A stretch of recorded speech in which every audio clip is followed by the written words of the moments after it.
I'm Glenn McGuinness, and this is Outburst. On the program, was invoking the Emergencies Act during the so-called Freedom Convoy the right thing to do? I don't think so. There's a difference between protesting and breaking the law. I think it was the only thing they had to do. I think it was necessary, and I'm happy they got him out. The inquiry into the federal government's use of the Emergencies Act continues in earnest. The Emergencies Act became law back in 1988 and can be used by the federal government in the case of a national emergency, giving police more powers to keep order restored. The act was used for the first time back in February to help clear out the streets of Ottawa during a weeks-long occupation. But was pulling the trigger on the Emergencies Act an unnecessary measure, or was it the right thing to do given the unusual circumstances everyone was facing? We took this question to Canadians. Was invoking the Emergencies Act during the Freedom Convoy the right thing to do? No. Because I think they should have managed it better. They could have managed it a lot better than they did. You know, I could venture an answer. I felt it went on for too long, but it's great that there's a commission right now, and so we're hearing different opinions from either side. You know, whatever it is, I hope there won't be a repeat of it. Definitely, it shocked my my impression of Canada. I just didn't think it would go that far. I think it was the only thing they had to do. From everything I've seen, it was a giant screw up on the part of the police, and I don't know what option they had left to them to get things moving. I don't think so, because there were enough resources there, and if there had been more trust between all the players, they could have solved it sooner, and there wouldn't have been such a fallout for the residents and everybody else and all the expense. So I think no, and I think it sort of paves the way to make it easier the next time to invoke it. So no. It was our first rodeo. They did the best they could. I think under the circumstances it went well. Nothing violent occurred. I'm of two minds about that. I think it was unnecessary, but I thought more action was needed. Definitely more action was needed. Maybe they went a bit far. Personally, yes, I do think so. It was starting to be menaçant. It was a menace to the government, and I thought right extreme groups were getting involved into it, and I thought it was a good thing. Yes. I think that they shouldn't have stayed in Ottawa for a whole month. That was too long. It should have been max a week. I think it was necessary, and I'm happy they got him out. There's a difference between protesting and breaking the law. You want to stay on the side of the street, not disrupting traffic and lanes and bridges where we're needed to transport goods and services, between countries and locations. You want to stand on the sides of those roads and the sidewalks. You can protest to your heart's content. But as soon as you start blocking up centers where there's businesses that are going to suffer, into residential neighborhoods where you're causing a ruckus and all the things that I've heard about, the horns going off in the middle of the night and all this stuff. I mean, if you and I did that, we'd be arrested. If I stood out in the middle of this intersection, I'd be arrested within a half hour. I don't know. I don't think it should have ever have gotten to that. I mean, I think the big question about it all is, why did this convoy happen in the first place? I think that's where the bigger question is about this whole thing.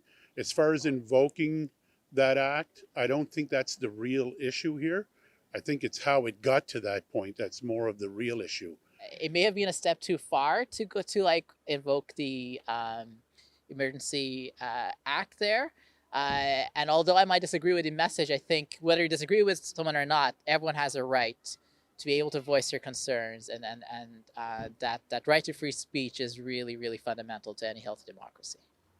So the Emergency Measures Act was invoked during the Ottawa Convoy. It did seem as though that had gone on for quite a while and that other efforts hadn't been successful.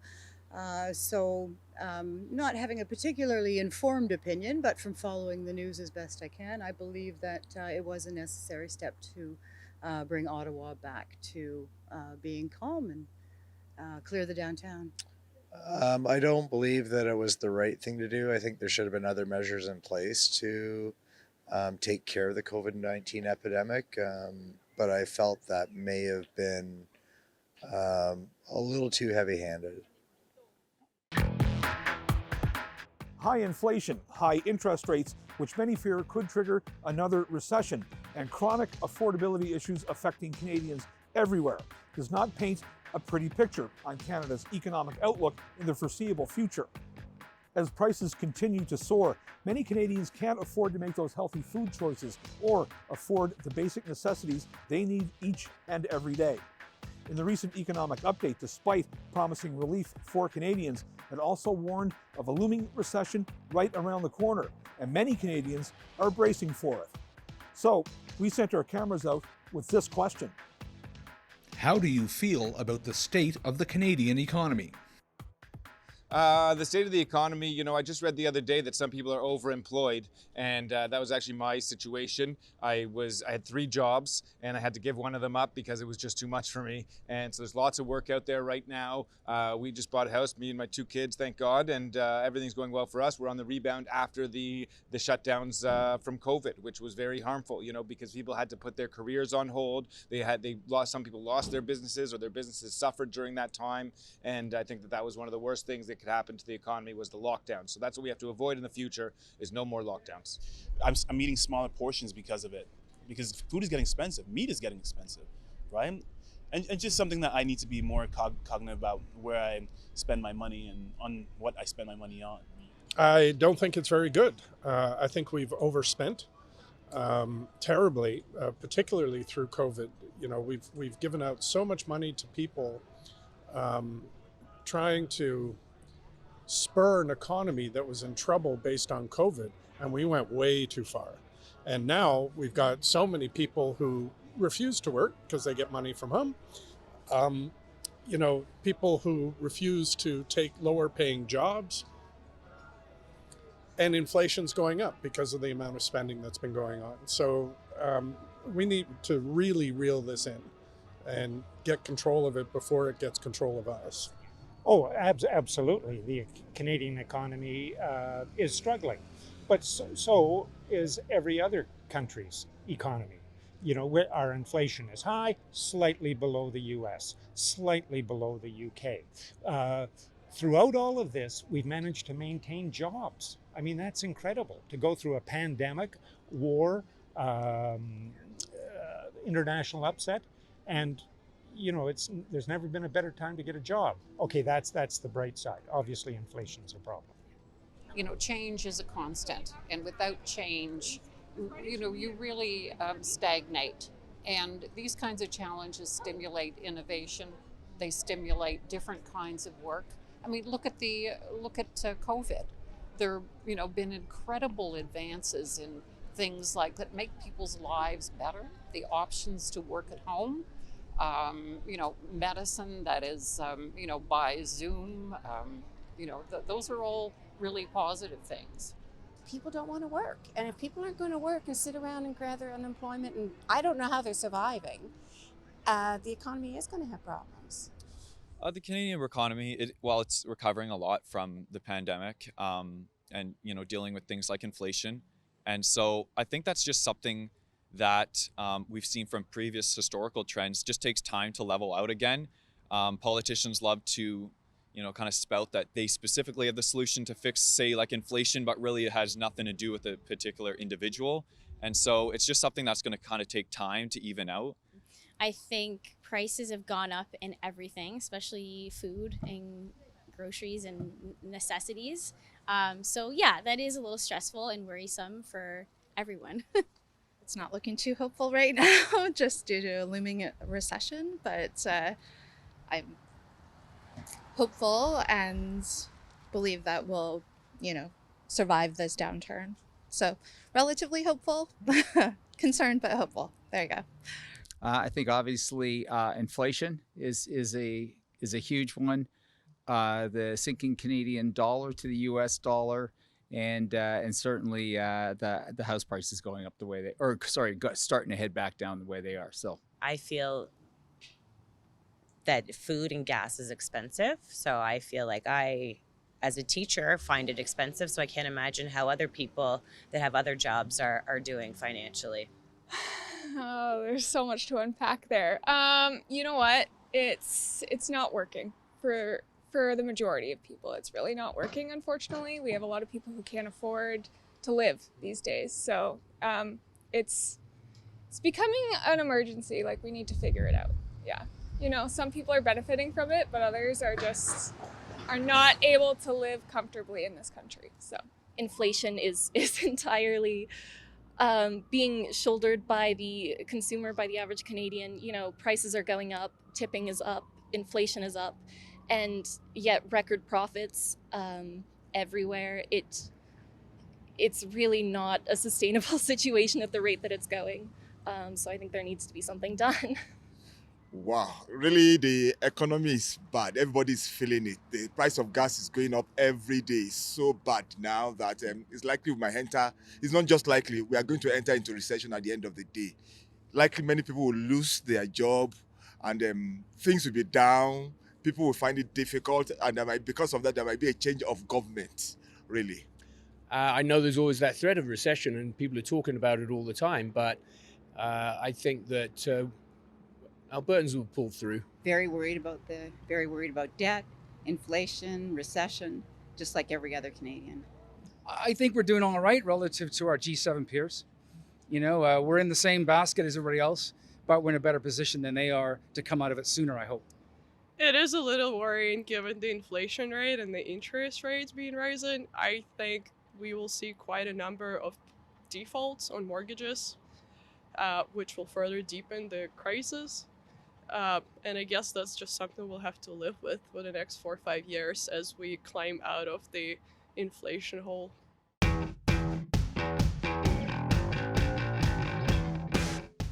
How many Canadian prime ministers were born outside of Canada? 2, 4, or 6? 4. 2. Outside of Canada, I'm going to go with 4. 2. I say 2. 4. The answer is 4. Nice. Very good, sir. Thank you. Good job. Thanks. Of the 23 Canadian prime ministers since Confederation, 4 were born outside of Canada. Canada's first prime minister, Sir John A. Macdonald, was born in Glasgow, Scotland on January 11th, 1815. Canada's second Prime Minister, Alexander Mackenzie, was born on January 28, 1822, in Loggerate, Scotland. Sir Mackenzie Bowell, Canada's fifth Prime Minister, was born in Rickinghall, Suffolk, England, in 1823. More than 100 years after Bowell was born, John Turner was born in Richmond, Surrey, England, on June 7, 1929, making him the fourth Prime Minister born outside of Canadian soil.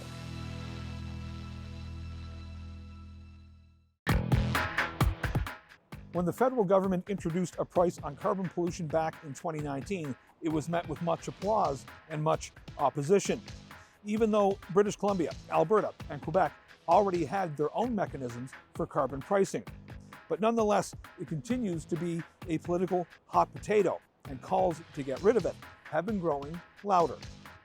While putting a price on carbon might ensure that polluters will scale back on emissions, opponents also say another tax is the last thing people need, especially as we continue to navigate through tough economic times.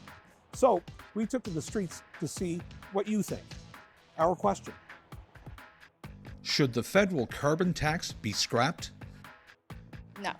I think there needs to be a price on carbon. We all need to pay for the carbon that we're consuming, plus most of us get a rebate back. So no, not at all. And I'm all for the environment and making sure things are clean, but I think the focus needs to be on countries that are causing the majority of the issues, predominantly India, predominantly China, certainly. So taxing Canadians to try to fix this problem, I think, is ridiculous.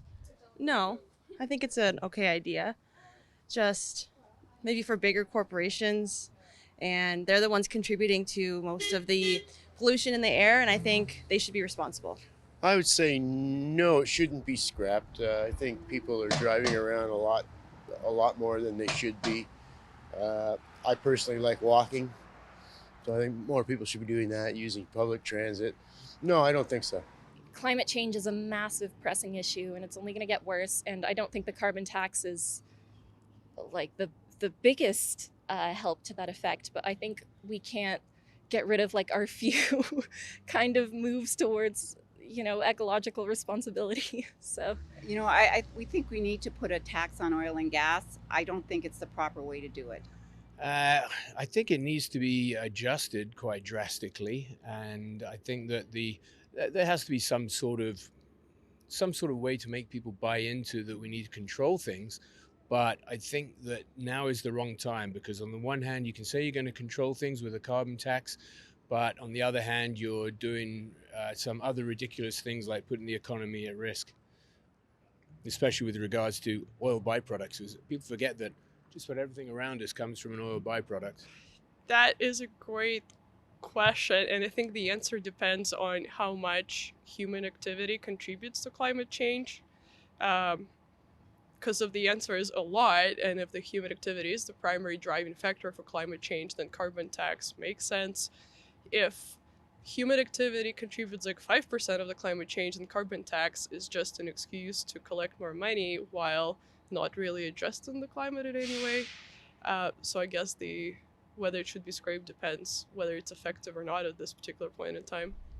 I would like to think that it should be scrapped, right? But then again, though, we need to try to protect our environment. So it's really a toss-up. I'm still unsure about that. People are unhappy with the carbon tax.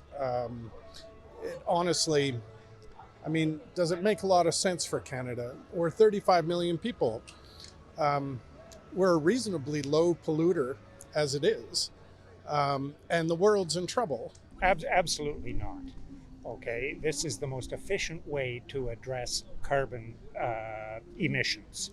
Okay, it is favored by conservative economists because it interferes in a minimal way with the market. You don't need regulation, you don't need government oversight, you just let the consumers, large and small, make a rational choice.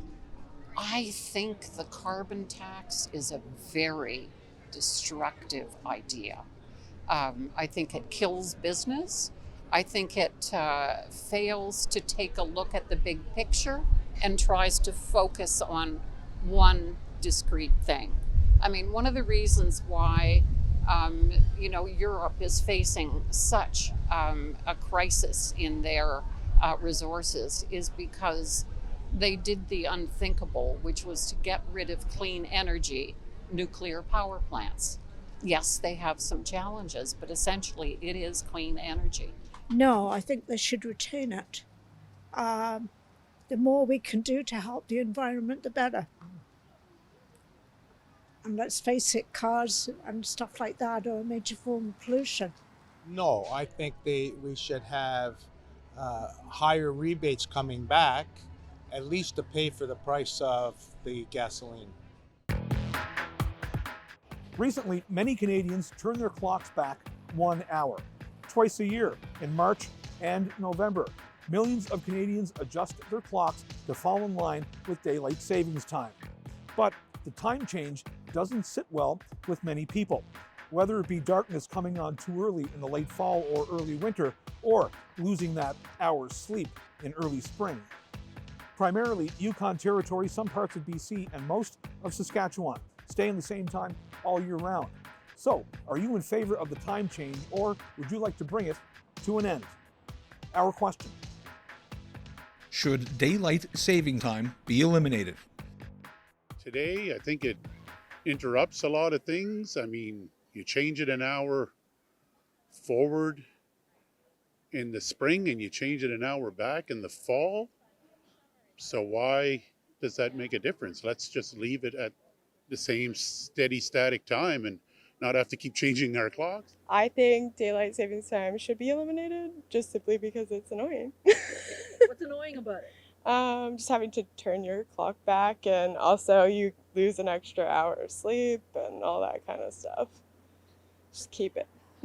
I believe that daylight savings time should be eliminated, mainly because the change in time is very difficult on a lot of people's lives and emotions, and just trying to get that hour back or trying to make up that extra hour twice a year. It's personally for me, somebody who gets up at the crack of dawn most days, like it really is detrimental to my sleep pattern. So I think we should get rid of it. It's not fun to see it dark outside so early. So it would be nice to have some consistency about light and dark, and everybody seems to enjoy life more when it's light. Yes, it should, because it interrupts my sleep habits and it makes the night so long in the winter time.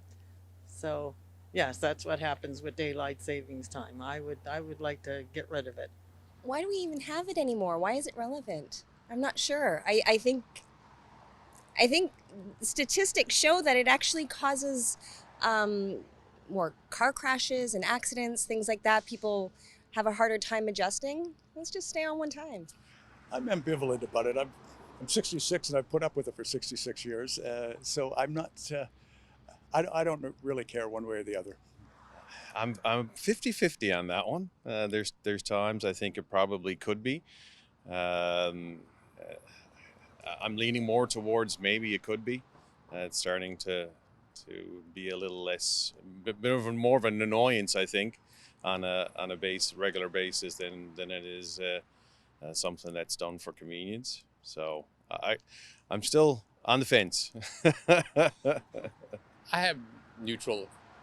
I mean, if you do it, everyone has to do it, right? It can't be just one province, one country. Everything has to get aligned. So it's more of a, if North American has to do it all at once, not just Canada. So you're ambivalent? I'm more or less ambivalent, yeah. That's a really good question. I think no. Reason why? Because it is bigger difference. Yeah, kind of the night will fall in much earlier, so it makes sense to have it an hour before. I think they should keep doing that. Yeah. I totally believe that it should be eliminated. I just find that for myself, it's a preference that when it gets dark and they change it, my mood is very hard. I find that changing it affects my sleep. It affects kids going to school in the morning. It's just too dark. I prefer that they left it the whole time the way it is.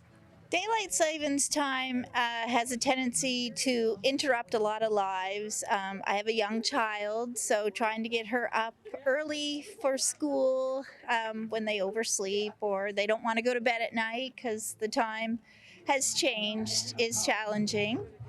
I also work in healthcare, so trying to get your staff to come in earlier from a day shift. Normally they would come in at 6:30 rather than 7 o'clock. So as it is now, we're always waiting at the end of a 12-hour shift to go home. So I'm quite used to daylight saving time, so I don't really care one way or the other. Certainly there are advantages to both. Absolutely not. If they eliminate it, getting on your kids on the bus will be in the complete dark. It is not safe to get kids into the school bus. I think we'd get hit on my highway trying to do that. And I would only see nighttime. I would only see darkness if that was the case. I wouldn't be home before the light, in time for the light. I know a lot of people get home sooner than me, but I think there's a huge population of parents and people who just work later who it doesn't benefit even the slightest because we would never see daylight. Maybe our lunchtime. Well, first of all, I'm retired, so I get up when I want to and go to bed when I want to. And whether we have daylight savings time or not doesn't really make any difference to me. So I don't have a very firm opinion other than it doesn't matter to me. If people want to have daylight savings time, fine. And if not, that's fine too. I think so. You know, way back, probably in the 1990s, I'm an immigrant to Canada. I came in 2000 from Manila. And even then, I think California had already did a study And if I remember my figures right, it was costing them something like $1.50 US each time they did it. So in terms of, I don't know, maybe lost productivity, traffic accidents on a Monday.